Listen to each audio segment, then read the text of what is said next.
하나님께서 주일 여러분들에게 주시는 말씀은 히브리서 6장 9절부터 12절까지 말씀입니다. 히브리서 6장 9절부터 12절까지입니다. 앞으로 소망에 관하여 한 15주 정도 설교하고자 합니다. 히브리서 6장 9절부터 12절까지 말씀입니다. 주님의 말씀을 들으시고 아멘으로 받으시기를 바랍니다. 사랑하는 자들아, 우리가 이같이 말하나 너희에게는 이보다 더 좋은 것, 곧 구원에 속한 것이 있음을 확신하노라. 하나님은 불의하지 아니하사 너희 행위와 그의 이름을 위하여 나타낸 사랑으로 이미 성도를 섬긴 것과 이제도 섬기고 있는 것을 잊어버리지 아니하시느니라. 우리가 간절히 원하는 것은 너희 각 사람이 동일한 부지런함을 나타내어 끝까지 소망의 풍성함에 이르러 게으르지 아니하고 믿음과 오래 참음으로 말미암아 약속들을 기업으로 받는 자들을 본받는 자 되게 하려는 것이니라. 아멘. 기도하시겠습니다. 거룩하고 자비로우신 하나님, 주의 말씀 앞에 우리 모두 섭니다. 성령께서 선포되어지는 진리의 말씀을 사용하셔서 우리의 심령을 새롭게 하여 주시기를 원하나이다. 진리의 말씀을 우리의 마음 안에 두셔서 그 말씀이 우리의 발의 등이 되게 하시고 우리의 인생의 빛이 되게 하여 주시옵소서. 성령께서 역사하여 주시기를 간절히 원하오며 예수 그리스도의 이름으로 기도드리옵나이다. 아멘. 소망이라고 하는 주제로 여러분들에게 설교하고자 합니다. 그 이유는 크게 두 가지입니다. 소망은 구원 얻는 믿음에 있어서 아주 중요한 부분이기 때문에 그렇습니다. 우리는 믿음으로 구원을 받습니다.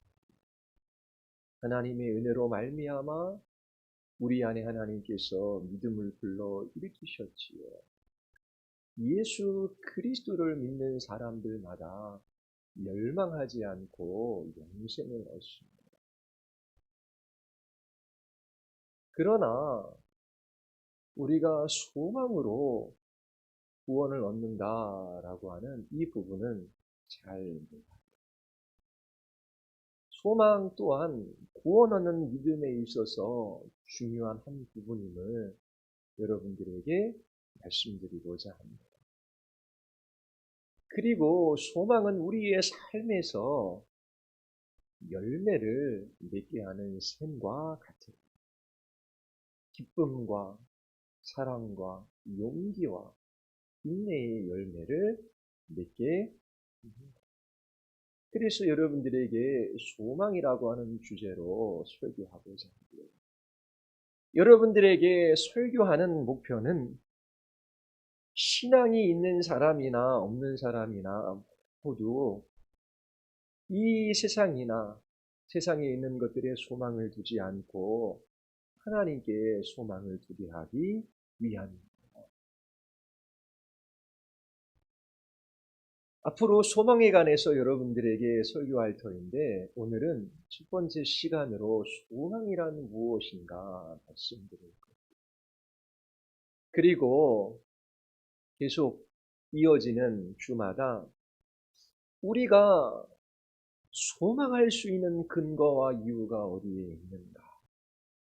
그리고 우리가 어떻게 참된 소망을 가질 수 있는가? 우리 안에 시작된 소망이 어떻게 지속될 수 있는가? 그리스도인인 우리가 간절히 바라는 것, 소망하는 것이 무엇인가? 그리고 소망의 열매가 무엇인가? 여러분들에게 설교하고자. 오늘은 첫 시간으로 소망이란 무엇인지 여러분들에게 설교하고자 합니다. 이 땅을 살아가는 모든 사람들에게 낙심과 불안이 있어요.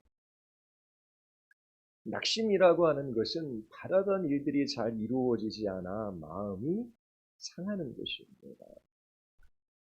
불안은 마음이 편하지 않고 조마조마하는 것이지요. 이 낙심과 불안으로 인한 탄식이 있고 고통이 있어요. 왜 사람들은 이처럼 신음하며 탄식하며 그렇게 낙심과 불안 가운데 살아갈까요? 일반적으로 사람들이 생각하는 것은 내가 바라던 일들이 일어나지 않기 때문이라고 말해요. 내가 바라고 원하는 것이 이루어지면, 내가 문제라고 생각하는 것이 해결되어지면 나에게는 낙심도 불안도 없고 더 이상 신음하지 않고 고통하지 않고 살아갈 수 있다라고 말해요. 건강에 문제가 있는 사람이 있지요. 건강하기를 바래요. 소망하는 것입니다. 또 장사하는 사람도 있고 사업하는 사람도 있어요. 장사가 잘 되기를 바래요. 또 각 가정에 자녀들이 있지요. 자녀들이 잘 자라기를 바랍니다. 그런데 건강에 문제가 생겨요. 사업에 문제가 생기고 자녀들에게도 문제가 있어요. 이 문제만 좀 없어지면 평안하고 행복한 삶을 살아갈 텐데 라고 생각해요. 그래서 그 문제가 되는 것을 해결하려고 애쓰지요. 믿는 사람들도 하나님 앞에 나아가 하나님, 제가 건강하기를 원합니다. 사업이 잘 되기를 원합니다. 자녀들이 아무런 문제가 없기를 원합니다. 그렇게 기도해요. 그렇게 기도하는 것이 잘못 기도하는 것은 아니에요. 그렇게 기도해야 하는 것이지요. 그런데 우리가 건강하면, 장사가 잘 되면, 자녀들이 공부도 잘하고 원하는 대학교에 다 들어가면, 시집장가도 잘 가고, 그리고 좋은 직장에 취직하면 우리의 인생에 더 이상의 신음과 고통이 없습니까? 그렇지 않아요. 왜 우리는 이 세상에서 낙심하고 불안해할 수밖에 없을까요? 왜 신음과 고통 가운데 살아갈 수밖에 없을까요? 성경이 이에 대하여 우리에게 답을 줍니다. 로마서 8장 22절에 보면 피조물이 다 이제까지 함께 탄식하며 함께 고통을 겪고 있는 것을 우리가 아느니라 라고 말해요. 자, 첫 번째 주목할 단어가 피조물이 다 함께 탄식하며 고통을 겪고 있대요. 탄식하며 고통하는 것. 이것은 몇몇 사람의 문제가 아니라 모든 피조물들이 다 탄식하며 고통하고 있다라고 말하고 있어요. 불신자들에게만 이러한 신음과 고통이 있는 것은 아니지요. 신자들에게만 또한 낙심과 불안이 있는 것도 아니에요. 신자, 불신자 모두를 포함해서 신음하며 그렇게 고통을 겪고 있어요.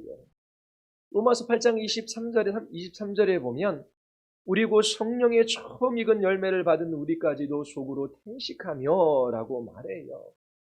구원받은 신자들에게도 신음이 있고 고통이 있다라고 하는 것입니다. 여러분들이 때로 낙심하고 불안해하며 그 입술에서 신음을 내뱉고 고통하는 그것은 여러분들에게만 있는 것이 아니라 모든 피조물들이 겪고 있다라고 성경은 말하고 있어요.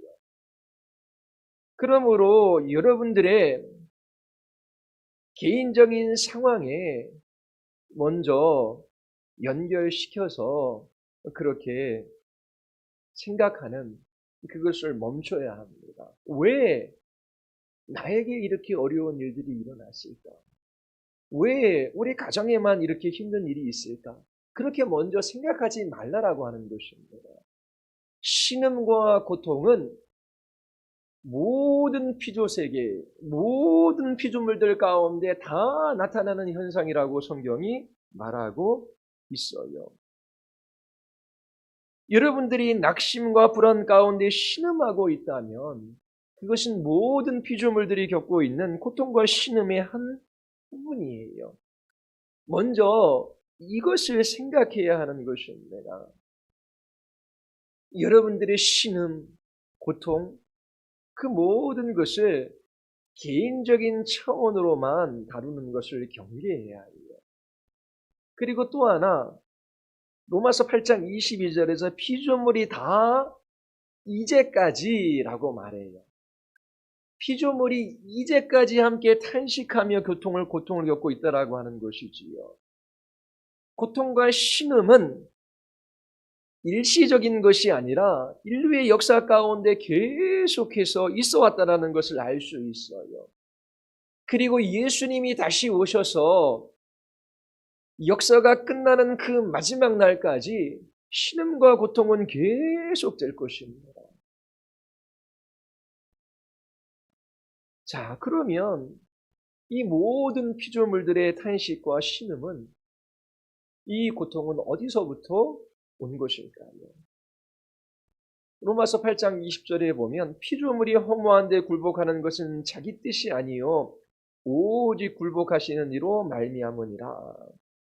하나님께서 모든 피조물들을 그 허무한 가운데 신음하며 고통하는 가운데 두셨다라고 하는 것입니다. 하나님의 심판으로 말미암은 것이지요.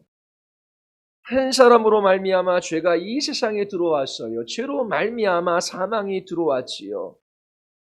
모든 사람이 죄를 지었으므로 사망이 모든 사람에게 이르렀습니다. 아담과 하와가 타락함으로 말미암아 죄가 이 세상에 들어왔어요. 죄로 인하여 모든 사람에게 죽음이 찾아왔지요. 죽음은 육체적인 죽음뿐만 아니라 영적인 죽음, 하나님과의 관계의 단절도 의미해요. 그리고 영원한 지옥의 형벌도 죽음이에요. 모든 사람들 안에 죽음이 있어요. 이 죽음이 지배하고 있지요. 그 죽음의 증상으로 인하여 악이 있고 고통이 있어요. 신음하고 탄식하며 살아갈 수밖에 없는 것입니다. 죄에 대한 하나님의 심판으로 말미암아 죽음이 찾아왔고 죽음이 지배하는 이 세상 속에서 우리는 고난과 악을 경험하고 신음하고 탄식하며 살아갈 수밖에 없는 거예요. 자, 피조물들이 신음하며 고통하는 것은 자연적인 것이 아니라 심판적인 것입니다. 죄로 말미암아 하나님께서 심판하셨어요. 우리는 그 하나님께서 심판하신 타락하고 부패한 세상 속에서 살고 있습니다. 낙심과 불안으로 인하여 신음하고 고통하는 것은 모든 사람들이 함께 겪는 것. 그리고 그 신음과 고통은 역사의 시작에서부터 종말에 이르기까지 계속되는 것입니다. 일시적인 것이 아니고요. 그리고 그것은 죄에 대한 하나님의 심판의 결과로 말미암은 것이지요. 그러므로 왜 나에게만 이런 일들이 일어나는 거야? 그렇게 먼저 말하는 것에 주의해야 해요. 그리고 이 문제만 해결되면 내 인생이 행복할 거야 라고 말하는 그것도 경계해야 하는 것입니다. 이 신음하고 탄식하며 고통 가운데 살아가는 것이 어떠한 특정의 문제가 해결되어지면 끝나는 것이 아니라 우리가 태어나면서부터 죽음에 이르는 그 순간까지 또 인류의 역사가 시작하면서 마치는 그 날까지 이 신음과 이 고통은 계속되는 거예요. 타락하고 부패한 이 세상 속에서 우리가 살아가고 있기 때문에 그래요. 우리 안에 죄가 남겨져 있기 때문이지요. 하나님의 심판 속에 이 세상이 놓여져 있기 때문에 그래요. 자, 그러면 낙심과 불안으로 인한 신음과 고통의 문제를 어떻게 해결해야 합니까? 우리는 시편 42편에서 이 질문에 대한 답을 얻을 수 있어요. 시인은 외적인 시련과 내적인 고뇌 속에 놓여져 있어요. 구체적으로 시인이 어떠한 환경과 상황 속에 놓여져 있는지 우리에게 말해주는 것은 없어요. 근데 시편 42편에 보면 3절에 사람들이 종일 내게 하는 말이 내 하나님이 어디 있느냐. 자, 열심히 하나님을 신앙하며 그렇게 살았어요. 그런데 세상 사람들보다 더 힘들고 어려운 일들이 생긴 것 같아요. 그래서 사람들이 조롱하고 있어요. 그것도 종일.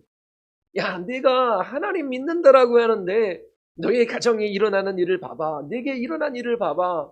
좋은 것은 하나도 없어. 그러면서 이 시인을 조롱하고 있어요. 그리고 10절에 보면 내 뼈를 찌르는 칼같이 내 대적이 나를 비방하여 늘 내게 말하기를 내 하나님이 어디 있느냐. 사람들이 비방하고 조롱하고 비웃는 것이 칼이 되어 내 뼈를 찌르고 있대요. 외적인 어려움 가운데, 시련 가운데 이 시인이 있음을 우리가 알 수 있어요. 모든 것이 잘못되어져 가고 있어요. 사람들의 눈에 보기에 좋아 보이는 것이 하나도 없습니다.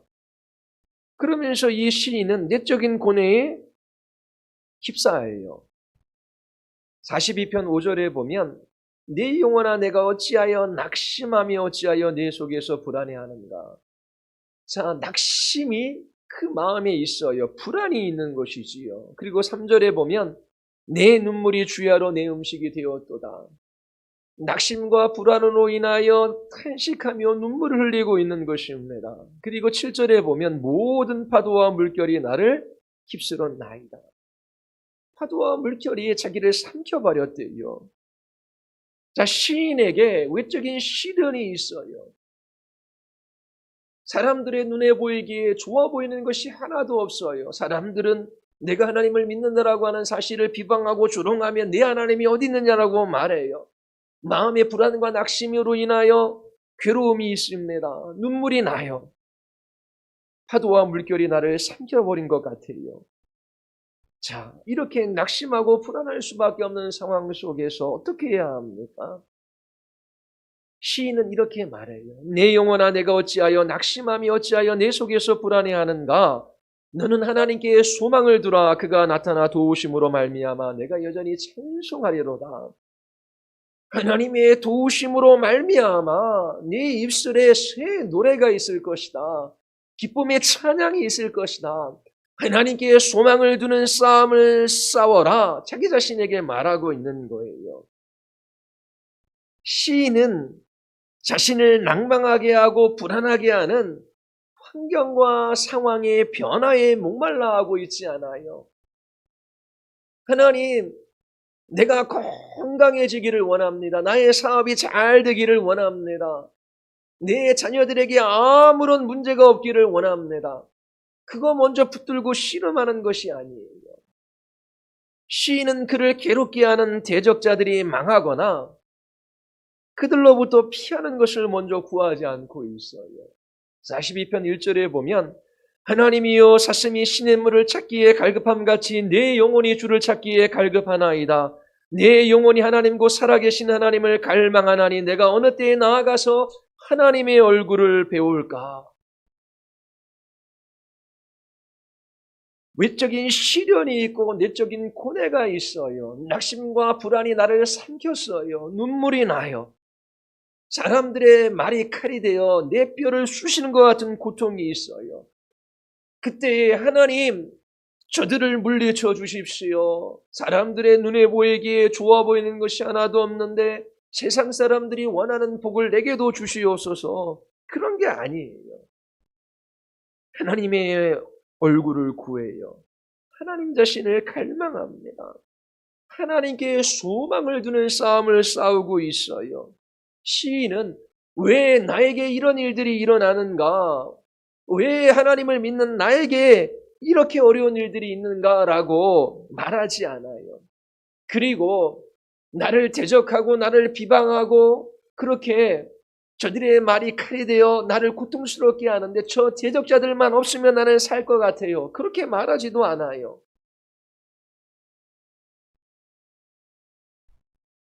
하나님이여 내 영혼이 주를 찾기에 갈급하나이다. 하나님을 갈망하며 하나님께 소망을 두는 그 싸움들을 싸우고 있는 것이지요. 시편 62편에 다윗의 고백이 나와요. 나의 영혼아 잠잠히 하나님만 바라라. 대저 나의 소망이 그로부터 나오는도다. 오직 그만이 나의 반석이요 나의 구원이시요 나의 산성이시니 내가 흔들리지 아니하리로다. 오직 여호와 하나님만이 나의 반석이십니다. 나의 구원과 영광이 하나님께 있으며 네 힘의 반석과 피난처도 하나님께 있도다. 시편 146편 5절에 보면 야곱의 하나님으로 자기 도움을 삼으며 여호와 자기 하나님에게 자기 소망을 두는 자는 복이 있도다. 그리스도인들은 하나님께 소망을 두는 싸움을 싸웁니다. 자, 그러면 우리는 낙심과 불안 가운데 신음하며 고통을 겪는 이 세상 속에서 살아가고 있어요. 그때에 이러한 삶의 문제들을 해결하는 그 본질은 단지 눈에 보이는 그 일들이 없으면 내가 이제 평안하고 안정적이고 행복한 삶을 살아갈 거야. 그 문제에 포커스를 맞추는 것이 아니라 하나님께 소망을 두는 싸움을 싸워야 한다라고 하는 것을 배웠어요. 자, 그러면 이 소망이라고 하는 것이 무엇일까요? 성경에서 말하는 그 소망이라는 것이 무엇일까요? 성경에서 말하는 소망이라고 하는 그 단어와 사람들이 일상생활에서 사용하는 소망이라는 그 단어는 구별되어져요. 자, 우리가 일상적으로 소망이라는 단어를 사용하지요. 나는 무엇을 바라다, 바램이라고 하는 말과 같은 말이지요. 우리가 일상적으로 사용하는 이 소망이라는 단어는 불확실성을 내포하고 있습니다. 소망이라는 단어 속에 불확실성을 가지고 있는 거예요. 자, 코로나 바이러스로 인하여 많은 사람들이 힘들어요. 자, 이 코로나 바이러스가 올해는 완전히 종식되기를 바래라고 그렇게 말할 수 있죠. 소망하는 것이지요.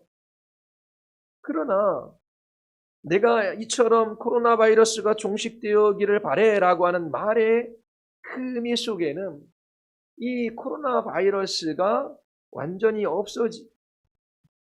없어질지 않을지 모른다라고 하는 거예요. 확실하지 않다라고 하는 것이지요. 그래서 코로나 바이러스가 없어지기를 소망하는 거예요. 요즘에 집 한 채 그 장만하는 것도 힘든 일이지요. 그런데 청약저축을 부었어요. 그리고 그 새로 신축하는 아파트에 그렇게 들어가기 위해서 그렇게 이제 그 뭐라 그러죠? 그 아파트 얻으려고 하는 거? 예, 청약하게 했어요. 그러면서 요즘에는 그 서울에 있는 아파트 청약해서 당첨되는 게 로또 당첨되는 거라네요. 내 아파트 청약을 했는데 당첨되기를 바래. 자, 그 소망하는 거잖아요. 앞으로 좋은 일이 있기를 원하는 것이잖아요. 그런데 거기에는 어떤 의미가 있어요? 당첨되지 않을 수도 있다라고 하는 불확실성이 그 소망이라는 단어에 있는 겁니다.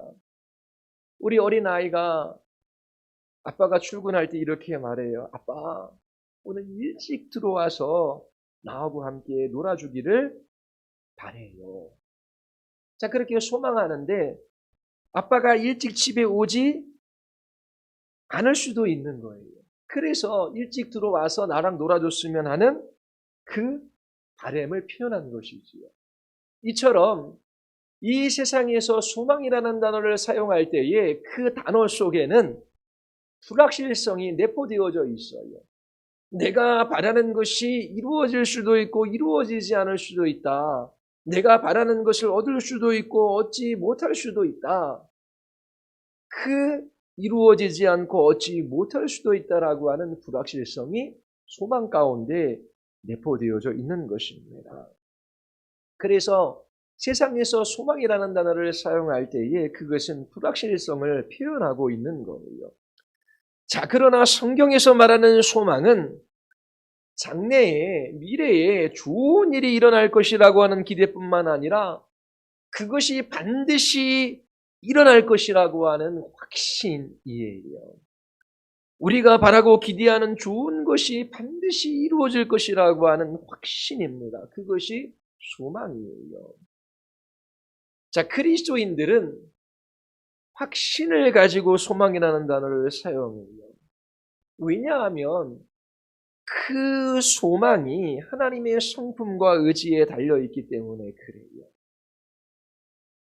자, 정치인들을 비하하는 것은 아니지만 정치인이 이렇게 말해요. 나는 앞으로 거짓말을 전혀 하지 않을 거야. 내년에는 모든 불의와 불법이 사라질 거야. 자, 이렇게 말하는 것을 우리는 믿을 수 있습니까? 확신할 수 있습니까? 그렇지 않지요. 왜냐하면 어떤 사람이 나는 거짓말하지 않을 거야. 그렇게 말하는데 나는 불의한 일을 하지 않을 거야 라고 말하는데 그것이 인간의 의지에 달린 문제이기 때문에 그래요. 자, 사람들의 의지는 죄에 속박되어져 있다라고 하는 것을 우리가 알 수 있어요. 그래서 나는 앞으로 거짓말을 한 번도 하지 않을 거야. 나는 앞으로 불의한 일을 전혀 하지 않을 거야. 그렇게 말하는데 자기가 말하고 원하고 바라는 그것이 자기 자신의 의지에 달린 문제이잖아요. 그런데 우리는 인간의 의지로 그 일들을 할 수 없다는 것을 알아요. 그래서 사람들이 여전히 거짓말을 할 것이고 이 세상의 불의와 불법이 사라지지 않을 것이라고 하는 것을 우리는 확신할 수 있는 것이지요. 성경적인 소망은 단지 장래에 어떤 좋은 일이 일어날 것이라고 하는 그것을 바라는 것이 아니에요. 미래의 좋은 것에 대하여 확신하는 기대와 바람이지요. 성경적인 소망은 확신을 가지고 있어요. 자, 하나님께 소망을 두라라고 하는 말씀이 선포되었을 때에 그것은 단지 여러분들의 미래에 좋은 일이 있기를 바라십시오라고 하는 그런 의미가 아니에요. 하나님께서 행하실 위대한 일들을 기대하라라고 하는 의미입니다. 오늘 여러분들에게 읽어드린 히브리서 6장 9절서부터 12절의 말씀은 소망의 의미를 우리에게 알려줘요. 자, 히브리서 기자가 히브리 그리스도인들, 자, 유대 그리스도인들에게 이 서신을 썼어요. 확실하진 않지만 바울이 이 서신의 저자라고 한번 생각해 보십시오. 자, 놀라운 신앙적인 경험을 유대 그리스도인들이 했어요. 그런데 그들에게 환난과 핍박이 찾아오는 거예요. 그래서 배교의 위험 가운데 있어요. 히브리서 6장 1절서부터 8절까지 이처럼 유대 그리스도인들이 핍박과 환난 때문에 예수 그리스도를 떠나고자 하는 그 위험에 관하여 이 저자가 경고해요. 그리고 나서 9절부터 이렇게 말하는 것이지요. 자, 히브리 그리스도인들을 향한, 유대 그리스도인들을 향한 바울의 확신이 9절과 10절에 있어요. 사랑하는 자들아, 우리가 이같이 말하나, 이게 뭐예요? 자, 너희들이 예수 그리스도를 믿고 놀라운 것을 경험했다. 그런데 핍박과 환난 때문에 예수 그리스도를 저버리고 세상으로 떠나가 타락하면 다시 회개할 수도 없고 버림을 받고 저주를 받을 것이다. 앞에서 이렇게 말했어요. 그러나 너희에게 이보다 더 좋은 것 곧 구원에 속한 것이 있음을 확신하노라. 바울이 확신하는 게 있지요. 그러면서 바울이 말해요. 그들이 하나님의 이름을 위하여 사랑으로 성도들을 섬겼을 뿐만 아니라 지금도 섬기고 있다라고 하는 것을 10절에서 말하지요. 10절 보십시오. 하나님은 불의하지 아니하사 너희 행위와 그의 이름을 위하여 나타낸 사랑으로 이미 성도를 섬긴 것과 이제도 섬기고 있는 것을 잊어버리지 아니하시느니라. 자, 히브리 그리스도인들이 사랑으로 성도들을 섬겨왔어요. 힘들고 어려운 일들이 있지만 여전히 지금까지 성도들을 섬기고 있어요. 그들의 믿음이 계속되고 있는 것을 사도 바울이 확신하고 있습니다. 그러면서 6장 11절에서 히브리 그리스도인들을 위한 바울의 권면이 나와요. 11절을 한번 보십시오. 우리가 간절히 원하는 것은 너희 각 사람이 동일한 부지런함을 나타내요. 동일한 열심을 나타내요. 자, 이게 뭐냐면 처음 예수 그리스도를 믿었을 때 그들 안에 열심이 있었어요. 그래서 사랑으로 어려운 성도들을 도왔어요. 그들의 믿음을 지켜왔어요. 거기에는 부지런함, 열심이 필요했던 것이지요. 그렇게 열심히 지금까지 살아왔어요. 그런데 지금 더 큰 핍박과 고난이 있는 것이지요. 그런데 그 핍박과 고난 속에서도 동일한 부지런함, 동일한 열심을 나타내어 끝까지 이 끝이라고 하는 것은 킹 제임스 버전 영어 성경에 보면 dead, 죽음이라는 단어를 사용해요. 죽음으로 번역하는 거죠. 죽을 때까지 소망의 풍성함에 이르러 라고 말하고 있어요. 소망의 풍성함에 이르러 라고 하는 것은 무엇을 의미할까요? 이 풍성함이라고 하는 이 단어는 완전한 확신, 그것을 나타내는 단어예요. 그러니까 소망이 완전히 확실하다라고 하는 것입니다.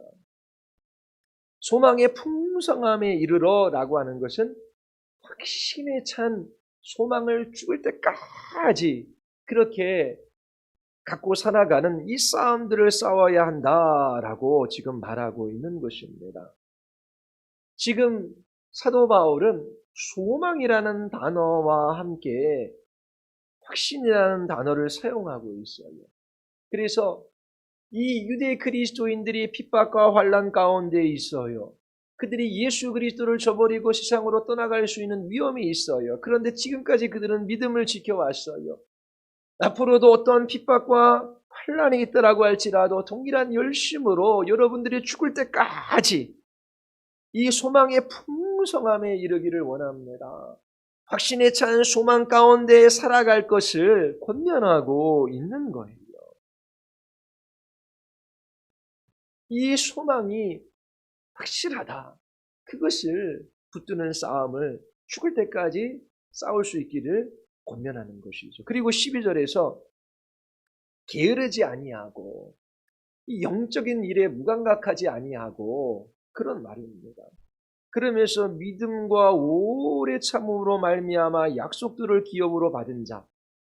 자, 선배들이 있어요. 믿음의 선배들이 있어요. 그들은 믿음과 오래 참음으로 말미암아 하나님이 주신 약속들을 끝까지 붙들고 살았어요.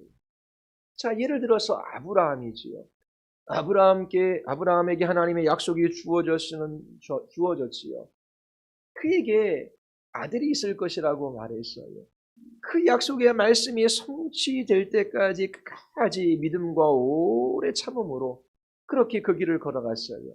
그 결과 약속들을 기업으로 받았지요. 그들을 본받는 자 되게 하라는 것입니다. 자, 너희들도 이렇게 믿음과 오래 참음으로 말미암아 살았던 모든 믿음의 조상들을 바라보며 그들을 본받을 수 있기를 바란다. 그렇게 권면하고 있어요. 11절은 끝까지 죽음에 이르기까지 소망의 풍성함에 이를 것을 권면하지요. 12절은 그렇게 확신에 찬 소망을 가지는 싸움들을 싸워갈 때에 믿음과 오래 참음으로 말미암아 약속들을 기업으로 받는 사람들을 본받는 자가 될 것이라고 그렇게 말하고 있는 것입니다. 소망을 추구하십시오. 그러면 여러분들은 약속들을 기업으로 받는 믿음의 사람들처럼 될 것입니다. 이렇게 권면하고 있는 거예요. 자, 12절에 보면 소망과 믿음이 거의 유사한 말이라는 것을 우리에게 암시하고 있습니다. 믿음과 소망의 관계에 관해서 여러분들에게 말씀을 드리고 설교를 마치고자 해요. 11절의 소망의 풍성함에서 이 풍성함이 의미하는 것은 완전한 확신입니다. 플레로포리안이라고 하는 단어예요. 이 동일한 단어가 히브리서 10장 22절에도 사용되어졌어요. 히브리서 10장 22절에는 온전한 믿음으로 하나님께 나아가자. 완전한 확신을 가지고 온전한 믿음으로 하나님께 나아가자. 이 플레로포리안이라고 하는 단어가 완전한 확실이라는 단어가 소망과 함께 믿음과 함께 붙어서 사용이 되어지는 것을 히브리서에서 발견할 수 있어요. 소망 대신 믿음이라는 단어를 히브리서 10장 22절에는 사용하고 있지요. 그리고 10장 23절에 보면 또 약속하신 이는 믿으시니 우리가 믿는 도리의 소망을 움직이지 말며 굳게 잡고 라고 말해요. 자, 믿는 도리의 소망. 믿는 도리의 소망. 거기에서 흔들리지 말아야 합니다. 라고 말해요. 왜냐하면 그 소망이 신실하신 하나님께 뿌리를 내리고 있기 때문이지요. 약속하신 이는 믿으시니 신실하기 때문에 믿는 도리의 소망에서 움직이지 말아야 한다라고 바울이 말하고 있는 것입니다. 이 소망 안에는 확신이라고 하는 의미가 내포되어져 있어요. 왜냐하면 하나님께서는 약속하신 것을 반드시 이루시는 분이시기 때문에 그래요. 하나님의 뜻과 목적은 절대로 좌절되지도 않고 꺾이지도 않고 굽어지지도 않기 때문이지요. 그래서 믿는 도리의 소망을 움직이지 말며 굳게 잡으라. 하나님의 약속은 신실하기 때문이다 라고 말하고 있어요. 자, 믿음과 소망은 어떤 차이가 있을까요? 믿음은 소망보다 큰 개념입니다. 소망은 믿음에 있어 반드시 필요한 부분이에요. 소망은 미래에 초점을 맞춘 믿음의 한 부분입니다. 성경에서 믿음이라는 단어를 미래와 관련해서 사용할 때 그것을 소망이라고 부를 수 있어요. 이 믿음은 과거와 현재와도 관련되어져 있지요. 그래서 믿음은 소망보다 훨씬 더 큰 개념이에요. 히브리서 11장 1절에서 이것을 볼 수 있어요. 히브리서 11장 1절에 보면 믿음은 바라는 것들의 실상이요 보이지 않는 것들의 증거니. 자, 믿음은 바라는 것, 소망하는 것들의 실상이래요. 믿음은 바라는 것들의 확신이요 보이지 않는 것들의 증거라고 말하고 있는 거예요. 믿음이라고 하는 것은 소망하는 것을 확신하는 것입니다. 확신에 찬 소망이 있는 곳에 믿음이 있어요. 믿음은 확신에 찬 소망이에요. 히브리서 11장 1절에서 믿음은 장래의 좋은 것을 향한 확신에 찬 기대와 바람이라고 말하고 있는 거예요. 하지만 믿음은 한 발짝 더 나아가지요. 믿음은 눈에 보이지 않는 것들을 확신합니다. 이것은 미래와 관련된 것만이 아니에요. 11장 3절에 보면 믿음으로 모든 세계가 하나님의 말씀으로 지어진 줄을 우리가 아나니 보이는 것은 나타난 것으로 말미암아 된 것이 아니니라. 자, 믿음은 앞을 내다볼 뿐만 아니라 되돌아볼 수도 있어요. 믿음은 과거와 현재 그리고 미래 모두와 관련되어져 있어요. 그런데 소망은 미래와 관련되어져서 사용되어지는 그 믿음의 한 부분이에요.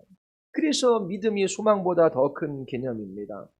믿음은 하나님의 말씀에 대한 확신이에요. 그리고 그 하나님의 말씀이 미래를 언급할 때마다 그 미래에 대한 확신을 우리는 소망이라고 부를 수 있어요. 소망은 믿음의 미래 시제입니다. 자, 그러면 이제 오늘 가장 중요한 거. 왜 믿음과 소망의 관계가 중요합니까? 왜 이 설교가 중요한지 여러분들에게 두 가지 이유를 말씀드리고자 해요. 자, 성경에서 소망이라는 단어가 사용되어지잖아요. 그렇죠? 근데 이 믿음과의 관계 속에서 소망이라는 단어를 파악해야 소망이 무엇인지를 확실하게 이해할 수 있기 때문에 그래요. 우리 모두 알고 있듯이 믿음은 강한 확신입니다. 믿음의 적은 의심이지요. 자, 소망이 믿음의 미래의 시제라면 소망 또한 강한 확신입니다. 단지 세상 사람들이 소망이라는 단어를 사용할 때에 그냥 잘 되기를 원하는 그런 마음 정도가 아니에요. 성경에서 사용하는 소망이라는 단어는 강한 확신을 내포하고 있음을 우리가 발견할 수 있어요. 그래서 믿음과 소망이라는 단어의 관계를 살펴보는 것이 중요합니다.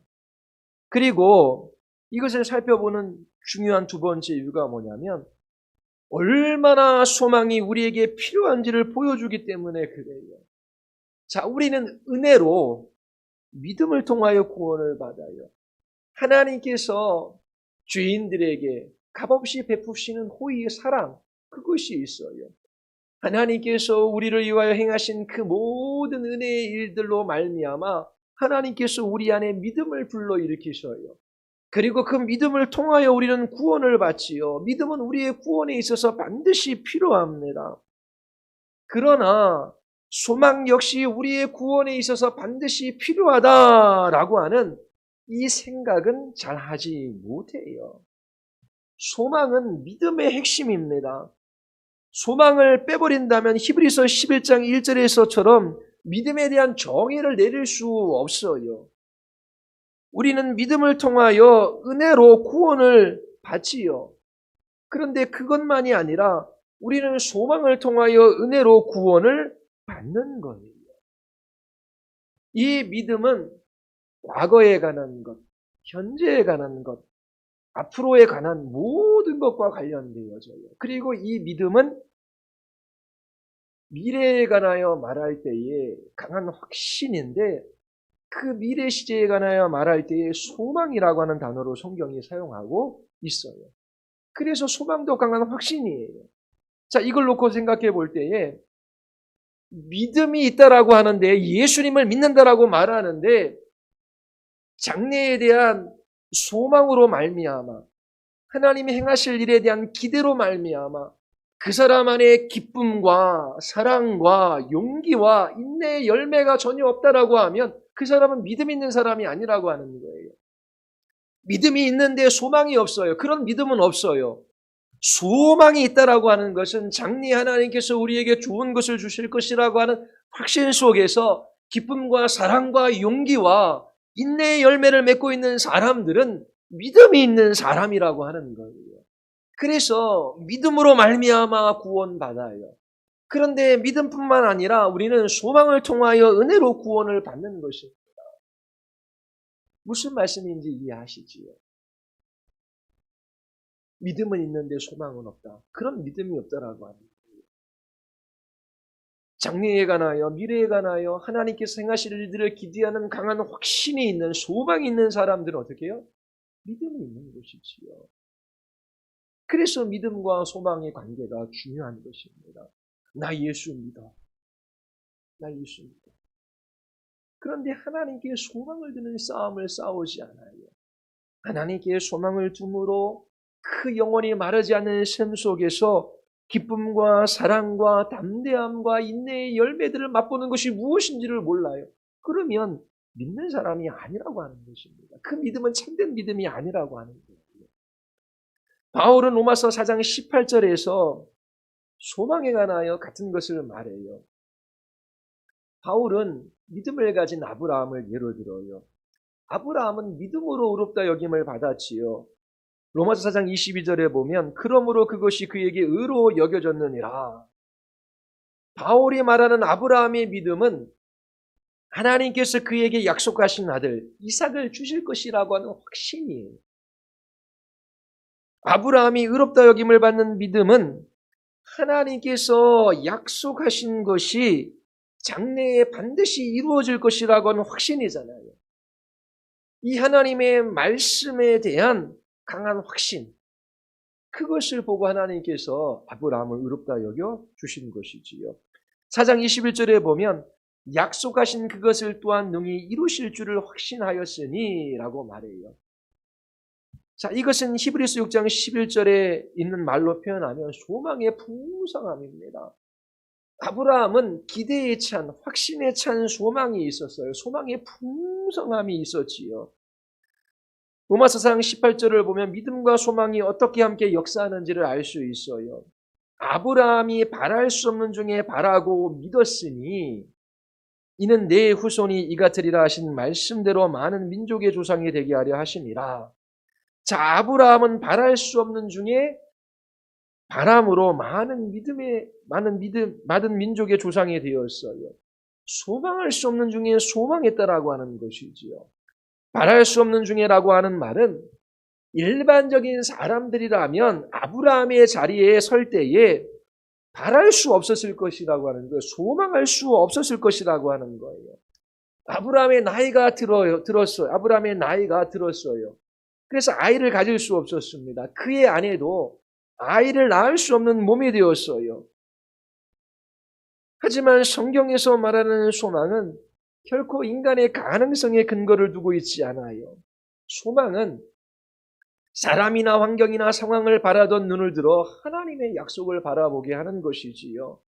그렇게 할 때에 소망의 풍성함에 이르게 됩니다. 확신에 찬 소망을 갖게 되는 거예요. 하나님으로부터 위대한 것을 기대하게 되지요. 자, 아브라함의 믿음은 하나님의 말씀을 신뢰하는 강력한 확신이에요. 하나님께서 약속해 주셨어요. 너에게 낳은 아들이 너를 이을 것이다. 그 하나님의 약속의 말씀에 대한 강력한 확신, 그게 믿음이지요. 그리고 아브라함의 소망은 그 하나님의 약속이 성취되리라고 하는 강력한 확신입니다. 하나님이 장래에 약속하신 것을 반드시 이루실 것이라고 하는 그 믿음이 바로 소망입니다. 믿음이 없으면 소망이 없는 것이지요. 믿음이 있다라고 해서 믿음이 있다라고 말하지만 그가 하나님께 소망을 두는 싸움을 싸우지 않아요. 하나님께 소망을 두지 않아요. 그러면 그 믿음은 참된 믿음이 아니라고 하는 거예요. 아브라함은 하나님의 약속의 말씀을 신뢰했어요. 강력한 확신을 가지고 있었지요. 믿음입니다. 그 약속이 성취되리라고 그는 확신했어요. 그게 소망입니다. 성경에서 말하는 소망은 이 세상에서 사람들이 일상적으로 사용하는 소망이라는 단어와는 차이가 있어요. 세상에서 말하는 소망은 불확실성을 내포하고 있습니다.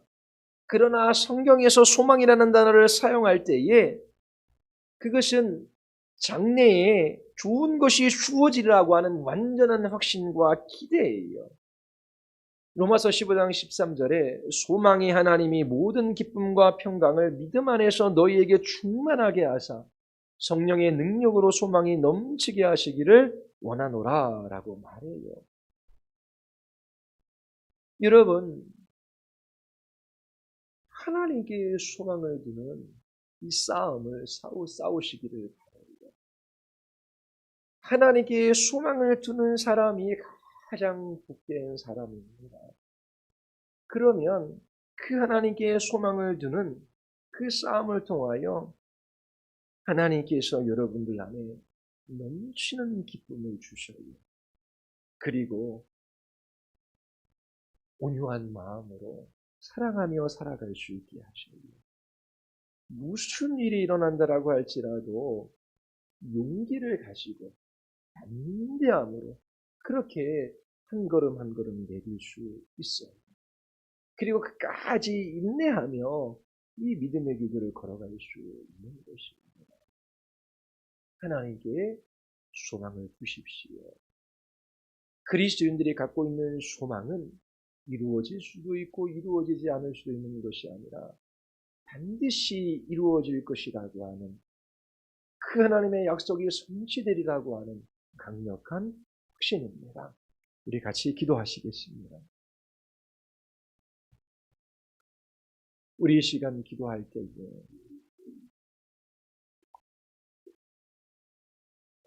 교인들은 많지만 그리스도인들은 많지 않습니다.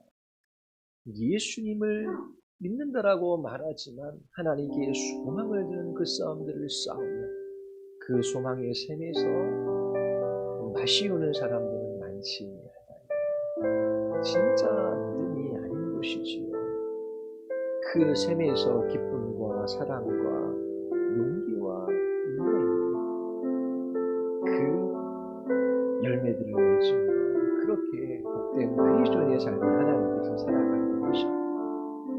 우리 이 시간 기도할 때 하나님, 참으로 하나님이 행하시는 그 놀라운 일들을 바라보게 하시고 믿게 하시고 그 하나님이 행하신 일들을 근거로 하나님 오직 하나님께만 소망을 두는 이 싸움들을 싸워나가게 하여 주시옵소서. 우리 같이 한번 하나님 앞에 기도하시겠습니다.